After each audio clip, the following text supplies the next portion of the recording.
Hello dear students, इस video में हम रहीम दास जी के कुछ दोहे पढ़ेंगे। बच्चों, रहीम दास जी ने अपने दोहों में हमें हमेशा नीतिपूर्वक बातों को बताया गया है कि हमें जीवन में प्रेम से रहना चाहिए, तभी हमें सफलता और धन की प्राप्ति संभव है। तो आइए अब हम रहीम के दोहे पढ़ने शुरू करते हैं। पहला दोहा है, रहीमन धागा प्रेम का मत तोड़ो चटकाए, टूटे से फिर ना मिले, मिले गांठ पर जाए। इस दोहे में रहीम दास जी कहते हैं कि बच्चों, इस दोहे में हमें रहीम दास जी ने रिश्तों को बचाने की बात की है कि प्रेम रूपी धागा, जो धागा प्रेम का मतलब प्रेम रूपी जो धागा होता है, जिस तरह से हम प्रेम से एक दूसरे के साथ रहते हैं, बात करते हैं, कि उसको हमें एक झटके में, चटकाए मतलब एक ही झटके में नहीं तोड़ देना चाहिए। प्रेम के धागे को हमें एक ही झटके में नहीं तोड़ देना चाहिए, क्योंकि टूटे से फिर ना मिले। टूटे से मतलब टूटने पर वो फिर जुड़ता नहीं है, मिले गांठ पर जाए। और अगर फिर हम उसको जोड़ भी देते हैं तो उसमें फिर गांठ पड़ जाती है, अर्थात पहले जैसे संबंध हमारा नहीं रह जाता है। तो रहीमदास जी क्या कहते हैं कि हमें प्रेम रूपी धागे को एक ही झटके में तोड़ नहीं देना चाहिए, क्योंकि प्रेम रूपी धागा अगर एक बार टूट गया तो फिर वो जुड़ेगा नहीं, और अगर जुड़ भी जाएगा तो उसमें गांठ पड़ जाएगी। गांठ पड़ जाएगी से क्या मतलब है कि प्रेम, पहले जैसा प्रेम संबंध नहीं रह जाएगा। तो इसलिए हमें हमेशा दूसरों के साथ प्रेम संबंध बना के रहना चाहिए। यही इस दोहे में कबीरदास जी, रहीम जी कहते हैं। अब हम दूसरा दोहा पढ़ते हैं। रहीमन निजमन की बिथा मन ही राखो गोय, सुनी अठिले हैं लोग सब, बारी न ले हैं कोई। इस दोहे में रहीमदास जी कहते हैं कि अपने मन के दुख को दूसरे लोगों के साथ नहीं बांटना चाहिए। रहीमदास जी कहते हैं कि निज मन मतलब अपने मन की बात, अपने मन के दुख को, बिथा मतलब व्यथा, कोई दुख, कोई विपत्ति, कोई हमारे मन में परेशानी है, उसको हमें अपने मन ही में रखें तो ही अच्छा है। मन ही राखो गोय, कि अगर कोई भी अपने मन के दुख को अपने मन में ही रखें तो ही अच्छा है, क्योंकि लोग आपके दुख को सुनकर प्रतिक्रिया तो दे सकते हैं, लेकिन कोई उसे सुनकर कम करने वाला नहीं है, क्योंकि या तो कोई उस पर हंसने वाले लोग मिल जाएंगे या फिर हमारी कमजोरी का फ़ायदा उठाने वाले लोग मिल जाएंगे। तो इसलिए रहीमदास जी कहते हैं कि रहीमन निज मन की व्यथा मन ही राखो गोय। इसलिए हमें अपने मन की जो व्यथा है, जो दुख है, वो अपने मन में ही रखना चाहिए। सुनी अठिले हैं लोग सब, कि सब लोग उसकी मजाक बनाने वाले मिल जाते हैं, उस पर हंसी बनाने वाले मिल जाते हैं।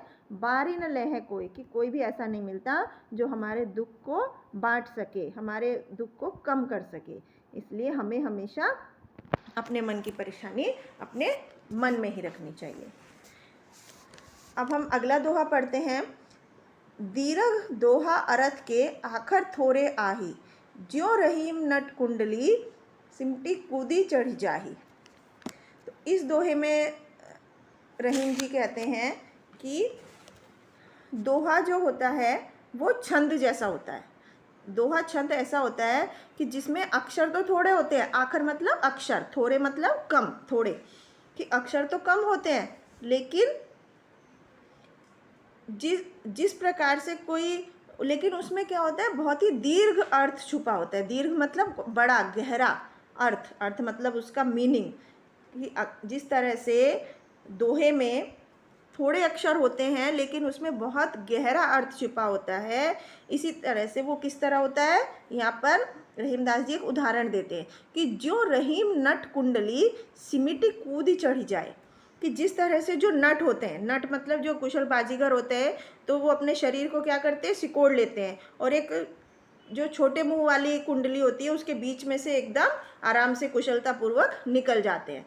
तो इस तरह से वो कुशल जो होते हैं, कुशल दोहाकार जो होते हैं, दोहे लिखने वाले होते हैं, वो दोहे के कम शब्दों में, सीमित शब्दों में बहुत बड़ी और गहरी बात कह जाते हैं।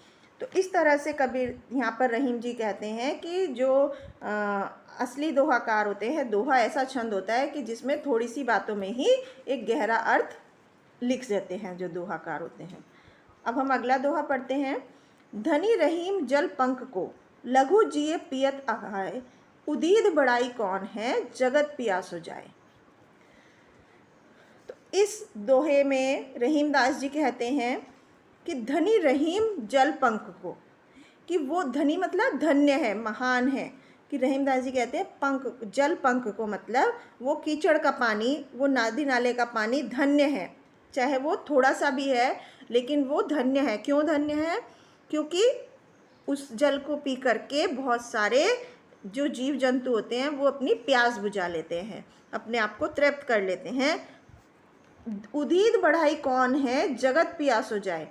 कि उस समुद्र के जल की क्या व्याख्या करें, क्या बड़ाई करें कि जिसको संसार का प्यासे लोगों की प्यास भी वो नहीं बुझा सकता, जहाँ से पूरी दुनिया बिना प्यास बुझाए ही वापस लौट जाती है। क्योंकि समुद्र का पानी खारा होता है, नमकीन होता है, वो पानी पीने योग्य नहीं होता है। तो यहाँ पर रहीम दास जी कहते हैं कि हम चाहे थोड़े हों, हम चाहे छोटे हों, लेकिन हमें गुणवान बनना चाहिए। हमें हमेशा दूसरों की भलाई के बारे में अगर हम सोचते हैं तो हम सही मायने में हमारा जीवन समर्थ है, सही मायने में हमारा जो जीवन है वो सफल होगा। और अगर हम कितने भी बड़े आदमी हैं, कितने भी बड़े धनवान हैं, लेकिन हम कोई परोपकार नहीं करते हैं, दूसरों की भलाई नहीं करते हैं, हमारे में कोई गुण नहीं है, तो हमारा जीवन व्यर्थ है, उस सागर के पानी की तरह जिसमें कोई भी प्यास नहीं बुझा सकता। अगला दोहा हम पढ़ते हैं। बिगड़ी बात बने नहीं, लाख करो किन कोय, रहीमन फाटे दूध को, मथे न माखन होए। तो इस दोहे में रहीम दास जी कहते हैं कि बिगड़ी बात बने नहीं, लाख करो किन कोय। कि जो भी हम बातें करते हैं, मतलब जो हम अपने मुंह से बात निकालते हैं, अपने मित्रों से, अपने सगे संबंधियों से, जो हम अपने विचार व्यक्त करते हैं, अपने मन की बात कहते हैं, वो हमें सोच समझ कर करनी चाहिए। क्योंकि अगर हम अपनी बातों को व्यक्त करने के लिए अपनी जुबान पर नियंत्रण नहीं रखते हैं, कुछ भी बोल देते हैं, तो उससे क्या होता है कि हमारे मित्रों से, सगे संबंधियों से संबंध खराब हो जाते हैं। बिगड़ी बात बने नहीं, लाख करो किन कोई, कि कोई उसके बाद लाख प्रयत्न कर ले, कितनी भी कोशिश कर ले, लेकिन अगर एक बार हमने अपने मुंह से गलत बात निकाल दी तो वो संबंध पहले जैसे नहीं रहते हैं।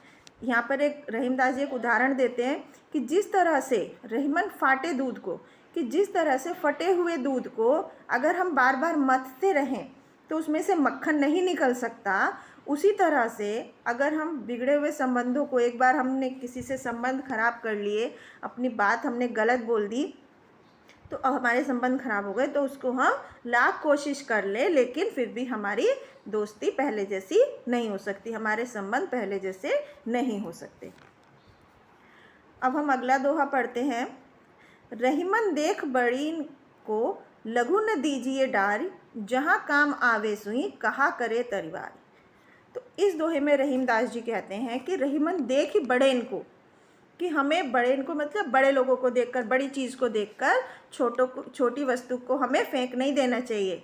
लघु मतलब छोटी, न दीजिए डारी, की छोटे को हमें व्यर्थ नहीं कर देना चाहिए, बेकार नहीं कर देना चाहिए, उसको फेंकना नहीं चाहिए। क्योंकि छोटे की अलग जगह पर यूज़ होता है और बड़ी चीज़ का अलग जगह पर यूज़ होता है। जिस तरह से जहाँ पर सुई काम आ सकती है, जो सिलाई का काम सुई कर सकती है, अगर हम तलवार रखें तो तलवार से वो काम नहीं किया जा सकता। इसलिए यहाँ पर रहीम दास जी कहते हैं कि हमें छोटों का सम्मान करना चाहिए, छोटी चीज़ों का, छोटे लोगों का हमें सम्मान करना चाहिए, और हमें बड़ों को देखकर छोटों को नज़रअंदाज नहीं करना चाहिए। क्योंकि छोटे जहाँ काम आ सकते हैं वहाँ बड़ी चीज़ नहीं काम आ सकती। इसके बाद हम अगला दोहा पढ़ते हैं। रहीमन निज संपत्ति बिना, को न विपत्ति सहाय, बिनु पानी ज्यों जलज को, नहीं रवि सके बचाए। इस दोहे में रहीम दास जी कहते हैं निज मतलब अपना, विपत्ति मतलब संकट।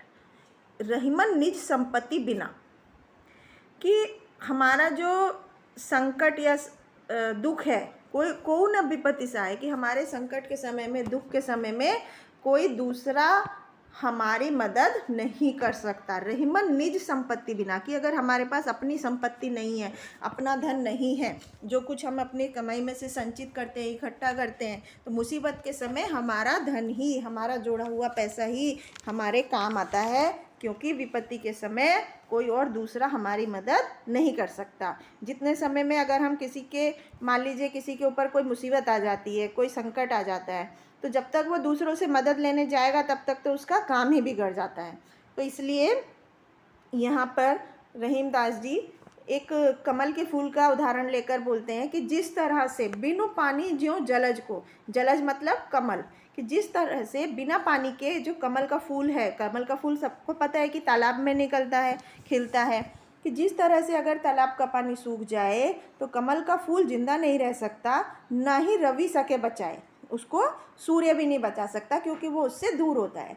ये बात जरूर सत्य है कि सूरज के प्रकाश के बिना कमल नहीं खिल सकता, लेकिन अगर जो कमल के पास जो उसका मेन संचित किया हुआ जो धन है, वो तालाब का पानी है, अगर वो ही नहीं रहेगा तो दूसरा भी, मतलब सूरज उससे कितना दूर है, सूरज भी उसकी कोई मदद नहीं कर पाएगा, उसके प्राण नहीं बचा पाएगा। इसी तरह से हमारे मुसीबत के समय अगर हमारा जो अपना जोड़ा हुआ धन है वो ही काम आता है, कोई दूसरा हमारी चाहकर भी मदद नहीं कर पाता। यही इस दोहे का अर्थ है। तो ये थे बच्चों रहीमदास जी के दोहे, जिनका अर्थ था जीवन में नैतिकता किस तरह से हमें अपनानी चाहिए।